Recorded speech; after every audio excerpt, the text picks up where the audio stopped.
que Deus não instituiu o dízimo, a 10ª parte da nossa renda, apenas para dar manutenção à casa dele.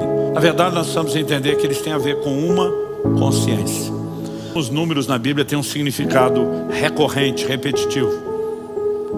E aí quem estuda dentro da tipologia, especificamente a questão dos números, normalmente você vai ver o seguinte comentário.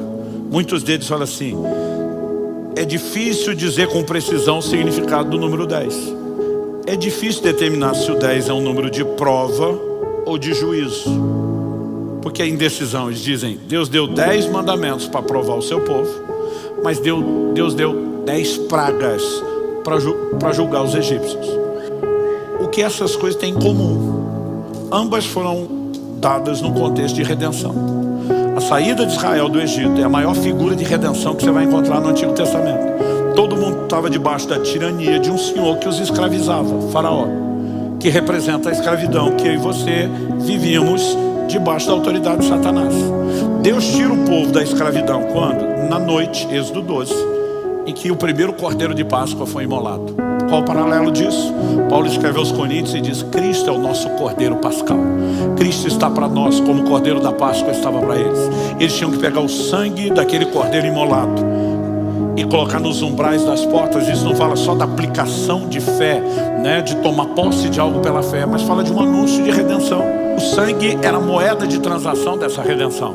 Então Deus disse: vocês vão pegar o sangue e vão colocar no umbral das portas. Porque o sangue tem o poder de proteger uma casa? Não. Mas Deus diz: o sangue será por sinal. Aquilo era um ato profético. Quando o assunto é redenção, e redenção põe Deus como dono da sua propriedade, normalmente você vai ver Deus dizendo o quê? Quem defende o que é meu sou eu. O que isso tem a ver com o dízimo? Deus disse: se vocês trouxerem os dízimos, Malaquias 3, eu vou repreender o devorador. Deus só diz: a briga é minha, porque a propriedade é minha, quando existe um reconhecimento disso. 10 é o número de redenção. Então Deus pega uma cota que simboliza o número de redenção, pede um comportamento que o leva a agir só como quando ele age com redenção. Isso me faz entender o quê? Quando Paulo diz que você não é dono do próprio corpo, e diz porque foste comprado, ele termina dizendo: glorifiquem portanto a Deus com o corpo de vocês. O reconhecimento de que o corpo tem um dono, a consciência de mordomia, de gerência, de cuidar bem do que é de Deus, para honrá-lo pelo ato de compra, nos leva a glorificá-lo. Se isso vale com o corpo, vale com a forma como você cuida da sua casa, vale a respeito da maneira como você cuida dos bens, quando nós temos a consciência de que Ele é o dono. Quando você junta todas essas coisas, eu ouso dizer que o dízimo, ele tem algo parecido com a ceia do Senhor. Ambos servem ao mesmo propósito: manter e preservar uma consciência de gratidão pela redenção. Quando Deus diz: me prova nisso, traz o dízimo para ver se eu não abro as janelas dos céus, existe bênção sobrenatural sobre a vida do dizimista.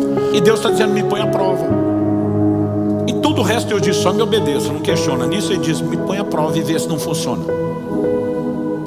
Então, ao que você precisamos entender que o dízimo não é uma forma de aumentar o nosso patrimônio, porque se a gente tem a consciência que é tudo de Deus, não nosso, o que multiplica não é o nosso patrimônio, é o patrimônio dele sob a nossa gerência e mordomia.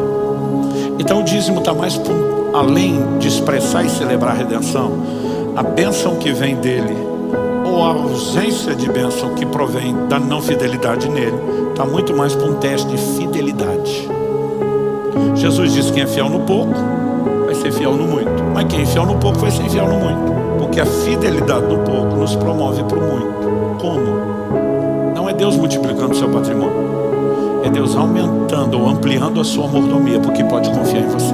A palavra de Deus diz que Deus vai tirar da conta do ímpio para depositar na conta do justo. Então me ouça com atenção: haverá no tempo do fim uma grande movimentação e transferência de riqueza, mas não vai ser na conta de qualquer justo.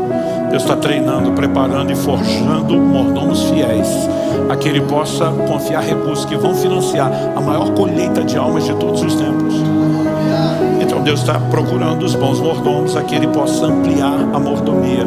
A bênção do dízimo não é a multiplicação do seu patrimônio, é o aumento do patrimônio de Deus confiado aos seus cuidados.